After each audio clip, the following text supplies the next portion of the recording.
Antes do vídeo começar, se puderem deixar o like e se inscreverem no canal, eu agradeço. Tudo começou a dar certo na minha vida quando finalmente comprei um lugar que eu poderia descansar feliz com a minha amada, que logo depois me surpreendeu com a notícia de que estava grávida do nosso primeiro filho. Os dias foram uma maravilha, enquanto nós estávamos com dezenas de planos para o futuro, e no momento em que meu filho estava prestes a nascer, eu consegui transferência para trabalhar em um lugar próximo do imóvel, o qual comprei há alguns meses. Tinha tudo para dar certo. A animação nos controlou e o amor deixava a estrada chuvosa e cheia de neblina como um arco-íris. Mas a rodovia era perigosa e a chuva ilusória. Acabei abusando da velocidade mínima e a curva chegou traiçoeira. O outro carro ultrapassou a sua faixa e nos encontrou. Senti uma sensação de perigo iminente, aquele desejo de abrir os olhos custe o que custar, e observei algumas pessoas do SAMU me conduzindo para dentro do que aparentemente era um hospital. Tentei me mexer, e um dos homens colocou sua mão no meu peito, pedindo para que eu ficasse quieto, pois sabia que se eu havia fraturado algum osso. As memórias estão fumaçando no meu passado, tentando desenhar o que aconteceu e onde estava. Não adiantava de nada. O meu corpo todo doía, e as luzes foram ficando mais claras, e ao decorrer que a maca atravessava os corredores, e finalmente me entreguei. Ainda pude saborear o gosto de ferro da minha língua ressecada, nos segundos em que despertei. A sensação nauseante e a deformidade da minha visão foi moldando aos poucos. Uma enfermeira cuidando de alguns objetos em cima da estante. A moça se assustou quando eu perguntei onde estava e olhou na minha direção. Aproximou e mexeu no meu corpo. E, mais uma vez, indaguei para saber o que estava acontecendo. Então, imediatamente seus lábios tremeram de uma forma hesitante. E disse que iria chamar um médico. O sujeito perguntou se eu estava bem, e eu assenti com a cabeça. A enfermeira estava me observando também, e eu não precisei ouvir mais nada. Enquanto a fumaça finalmente ganhou a forma daquela noite, a tempestade, a estrada, o carro traiçoeiro e o apagão na minha mente. Mesmo antes da pior notícia chegar, depois dos seus papos clínicos, eu comecei a chorar. O cara, com a sua roupa toda branca, foi explicando que eu havia ficado quase um dia e meio desacordado. O meu corpo não sofreu nenhum ferimento grave, mas a minha esposa, por sua vez, não teve tanta sorte. Ela não sobreviveu, e a criança estava morta. Todos acharam melhor que o nosso bebê fosse enterrado junto com a mãe, para assim o espírito descansar em paz. Chego em casa, vou abrindo a porta e observando todos os móveis cobertos como fantasmas por lençóis brancos. O vazio e o silêncio são impiedosos do lugar.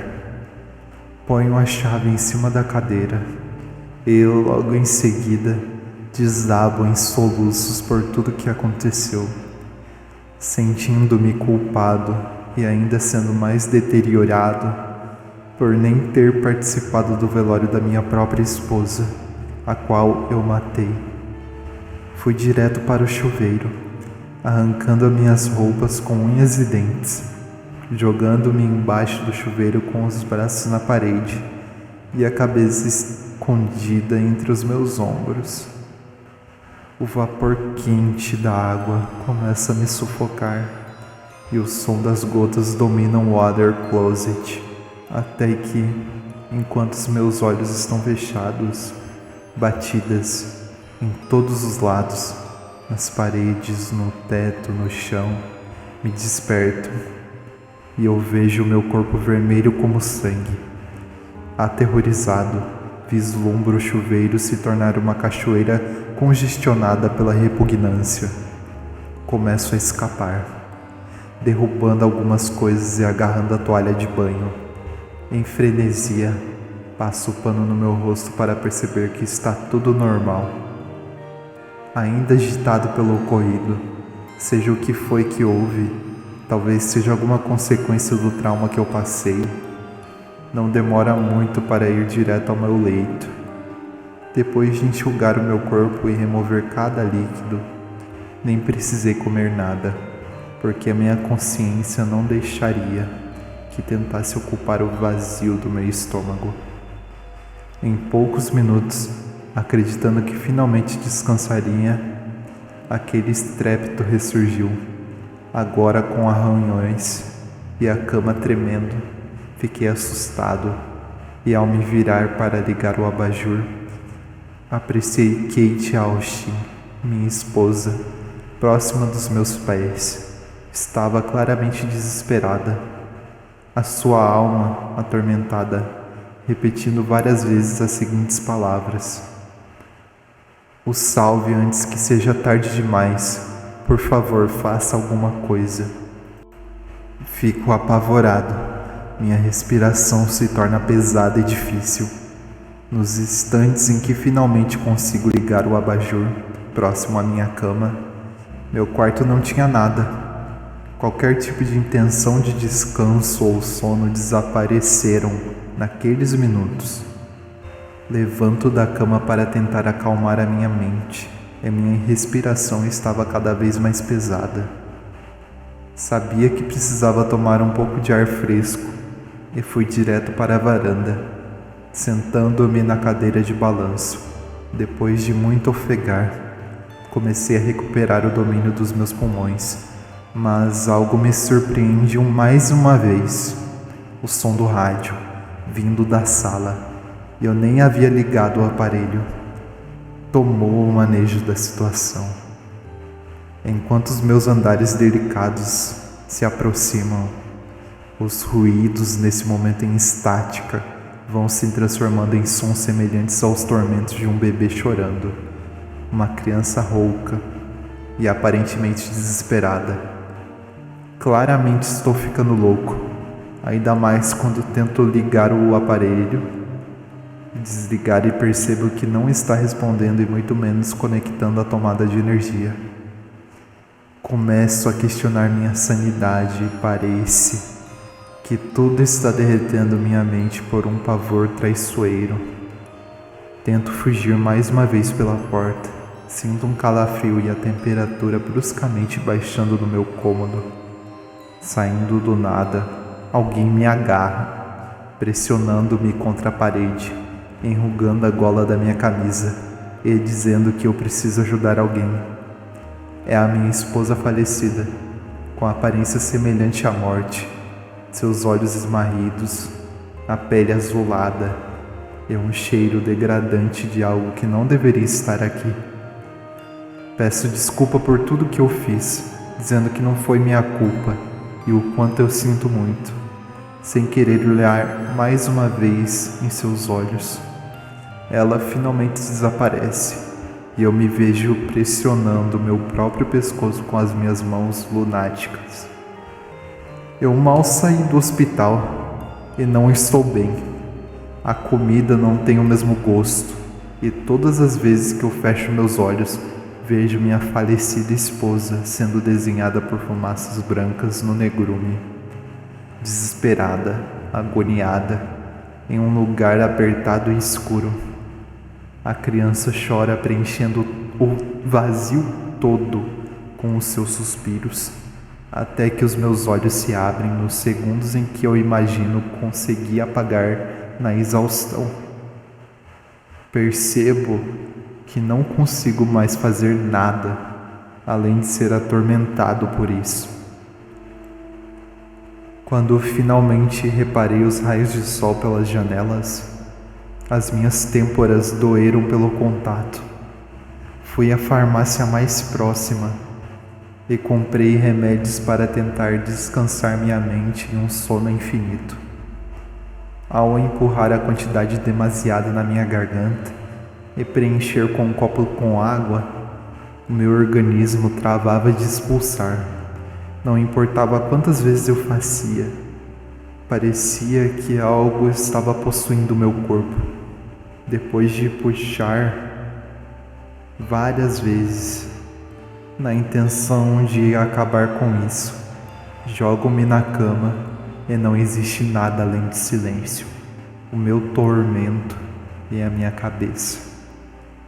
Os momentos em que tudo fica calado o suficiente, minha cabeça neutralizando a angústia, é quando ela surge, o seu corpo em estado de decomposição. Kate, repetindo enquanto se aproxima, rastejando e machucando cada centímetro em que encosta na minha pele, as seguintes palavras: ele precisa de sua ajuda. A chuva vai voltar mais uma vez. Você precisa ajudá-lo. Mais uma vez eu peço desculpa por tudo que eu fiz, por ter lhe matado e ceifado a vida da nossa criança, como o pior monstro de todos. Seu comportamento espectral fica ainda mais desesperado com as minhas súplicas. Irritada, deu tapas no meu rosto e continuou repetindo as sentenças torturantes. No entanto, dessa vez, no momento de sofrimento, suplicou para que eu cavasse onde estava escondida. O tempo parou, e enquanto eu estava ouvindo o desespero da falecida, os gritos de uma criança me atormentavam, minha cabeça latejando, sangue escorrendo pelas paredes, batidas em todas as direções. E finalmente, eu cuspi em um berro desesperado para que parassem, para que eu, de alguma forma, pudesse lhe encarar e enxergar o crime que eu fiz. Fui à garagem e peguei uma pá. Já estava escuro e tarde da noite. Ninguém viu quando eu entrei no cemitério e encontrei o coveiro dormindo, agarrado com uma garrafa de vinho, e comecei a cavar na sepultura da minha tão amada Kate. Tão poucas horas que ela me deixou, e a chuva aparecendo de repente fez tudo voltar para o passado. Eu não tive coragem de vir aqui. E preciso finalmente encarar o meu crime. Dominado pela brutalidade e psicose, não conseguia controlar os meus braços enquanto enfiava a pá. Golpeava com meu pé descalço e jogava nas minhas costas um monte de terra. Quanto mais me aproximava da madeira do seu leito, ouvi um choro de criança, atormentando-me e pressionando a minha mente ao esmagar da sua forma cruel de ser na lamentação da morte. Finalmente chego na madeira, já que senti a pá socando algo sólido. Gargalhei muitas vezes de fato, por ouvir o meu castigo no coro infantil. Sem controlar os meus instintos, coloco os dedos quebrando as unhas na adrenalina primata e monstruosa. Abro o caixão, enxergando o corpo da minha falecida, em uma expressão de angústia. Cabelos cuidadosamente jogados nos dois lados, veias com tom verde, deslizando nas suas curvas, os seus braços em formato de X, acima do estômago e no meio, há uma criança ainda respirando. Os seus lábios próximos dos seus seios e severamente desnutrida. Sou surpreendido por meu filho vivo. Olhos fechados, fraco demais. O tenho em meus braços e saio no cemitério. Antes de colocar o meu último pé para fora, posso apreciar o espírito da minha falecida esposa, agora feliz.